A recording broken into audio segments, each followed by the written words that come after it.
क्या प्रोबायोटिक्स लेने में मुझे ब्लोटिंग या कॉन्स्टिपेशन रिलीफ मिलेगा या नहीं? क्या प्रोबायोटिक्स मेरे स्किन को हील करने में मदद करेगा? कितने समय के लिए प्रोबायोटिक लेना पड़ता है? क्या कोई साइड इफेक्ट्स है? सो आप सबसे बेस्ट प्रोबायोटिक चुने कैसे? नॉर्मली 4 सवाल पूछने पड़ते हैं। पहला, कि आपका प्रोबायोटिक डेयरी सोर्स से है या नॉन डेयरी सोर्स से? दूसरा, कि वो सिंथेटिक है या नेचुरल? तीसरा, कि एक प्रोबायोटिक के चम्मच में आपको कितना मिलेगा? और चौथा, आप अलग अलग कितने स्ट्रेन्स ले रहे हो एक टाइम पे? चालू करते हैं डेयरी के साथ। आपके स्क्रीन पे मैंने जो 8 प्रोबायोटिक्स लिस्ट किया है उसमें से आधा डेयरी बेस्ड है, मतलब 4 डेयरी बेस्ड है। ये है दही, याकुल्ट, छाछ और केफिर। अगर आप लैक्टोज इंटॉलरेंट हो, मतलब आपको दूध आराम से पचता नहीं है या आपको बहुत गैस और ब्लोटिंग होती है दूध के साथ, आप ये वाले प्रोबायोटिक्स मत प्रेफर कीजिए, शायद आपकी बॉडी को उतना अच्छा सूट नहीं करे। आप ट्राई कीजिए दूसरे 4 में से कोई। आते हैं दूसरे पॉइंट पे, नेचुरल या सिंथेटिक। सिंथेटिक प्रोबायोटिक और नेचुरल प्रोबायोटिक में काफी फर्क है। जब हम प्रोबायोटिक की कोई भी टैबलेट लेते हैं, वो बैक्टीरिया को फ्रीज किया जाता है। वो फ्रोजन बैक्टीरिया को पहले वापस वार्म टेम्परेचर पे आना पड़ता है और फिर वो एक्टिवेट करते हैं उनका काम करने के लिए। लेकिन जो प्रोबायोटिक हमें नेचुरल सोर्स से मिलता है, जैसे दही या केफिर, कांजी या फर्मेंटेड मिलेट्स, इसमें जो प्रोबायोटिक स्ट्रेन्स रहते हैं वो ऑलरेडी अलाइव है, वो ऑलरेडी एक्टिव है,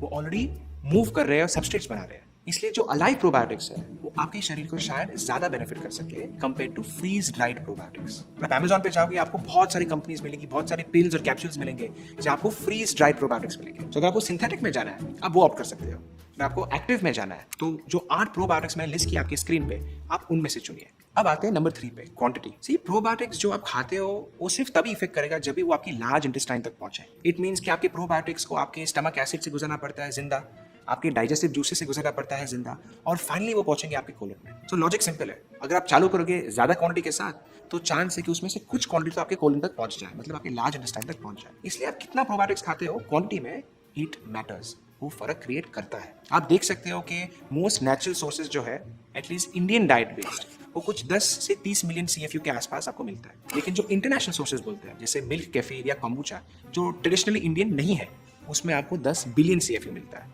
मतलब इंडियन सोर्स और इंटरनेशनल सोर्स में फर्क ऑलमोस्ट 1000 गुना का है। बट स्टिल आप क्वांटिटी पे इतना फोकस मत कीजिए जितना आप एक्सेसिबिलिटी पे फोकस कर सकते हो।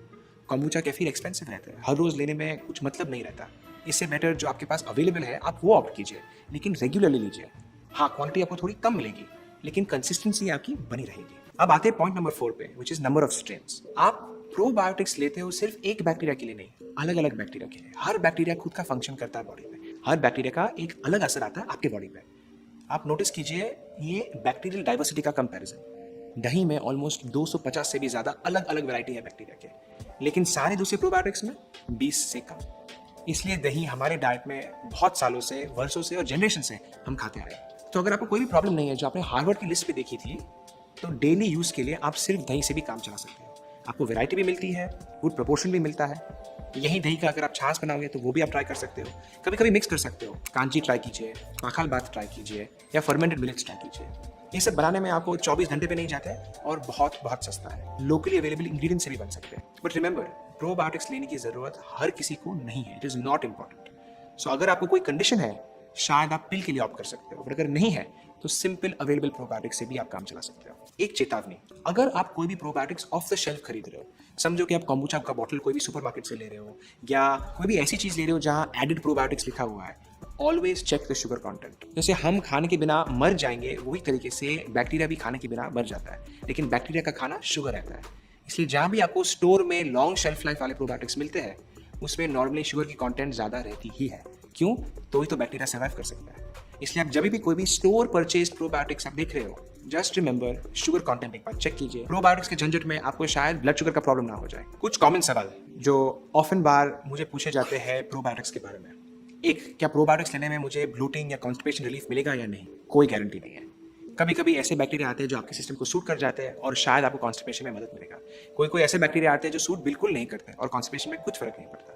सो ये 100% बॉडी डिपेंडेंट है। कोई भी एक ऐसा प्रोबायोटिक नहीं रहेगा जो आपको 100% रिजल्ट देगा ब्लोटिंग में, कॉन्स्टिपेशन में या एसिडिटी में। नंबर 2, क्या प्रोबायोटिक्स मेरे स्किन को हील करने में मदद करेगा? वापस इसमें कोई गारंटी नहीं। लोग ने एप्लीकेंट प्रोबायोटिक्स लगाए, मतलब जो प्रोबायोटिक्स आप खाते नहीं है, स्किन पे लगाते हैं। कोई ने खाने वाले प्रोबायोटिक्स बनाए। पर यहाँ जो साइंस है, जो प्रोबायोटिक्स को लिंक करता है आपकी स्किन के साथ, वो भी अभी भी नया है।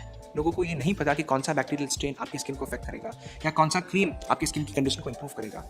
This is all new. So अगर कोई आपको कुछ ऐसा बेच रहा है, do not believe it. Probiotics important है in that they can help you, but वो कितना मदद करेगा और कहाँ मदद करेगा, आज कोई भी आपको गारंटी के साथ नहीं बता पाएगा। नंबर 3, कितने समय के लिए प्रोबायोटिक लेना पड़ता है? मैं वापस वो हार्वर्ड लिस्ट को रिफर कर रहा हूँ। अगर आपको यहाँ कंडीशन है तो नॉर्मली 4 से 5 हफ्ते के लिए प्रोबायोटिक्स लेने से आपको फर्क दिखना चाहिए। पर अगर आपको यहाँ कोई कंडीशन है ही नहीं तो प्रोबायोटिक्स या तो आप डेली ले सकते हो as part of your diet, या आप ले ही नहीं सकते हो and you still won't have any issues. Point number 4, क्या कोई साइड इफेक्ट्स है? 100%। आप आपके शरीर में एक ऑर्गेनिज्म डाल रहे हो, एक बैक्टीरिया डाल रहे हो। किसी को सूट हो सकता है, किसी को सूट नहीं भी हो सकता है। अगर आपका इम्यून सिस्टम सडनली बोलता है कि नहीं भाई ये बैक्टीरिया मुझे नहीं चाहिए शरीर में, मुझे डर लग गया शायद कोई इन्फेक्शन लेके आ जाए, तो आपकी शरीर एक इम्यून रिस्पॉन्स क्रिएट कर सकती है। शायद शरीर गर्म हो जाए, शायद आपको खांसी या जुकाम आ जाए, शायद आपको फीवर आ जाए। All this is a side effect of taking certain types of probiotics. इसलिए ऐसे मत सोचिए कि प्रोबायोटिक्स हेल्दी है, ले सकते हैं। देयर आर 100% साइड इफेक्ट्स और प्रोबायोटिक्स हर किसी को सूट नहीं होता। With any new probiotic always start small, baby steps लीजिए और फिर आगे बढ़िए।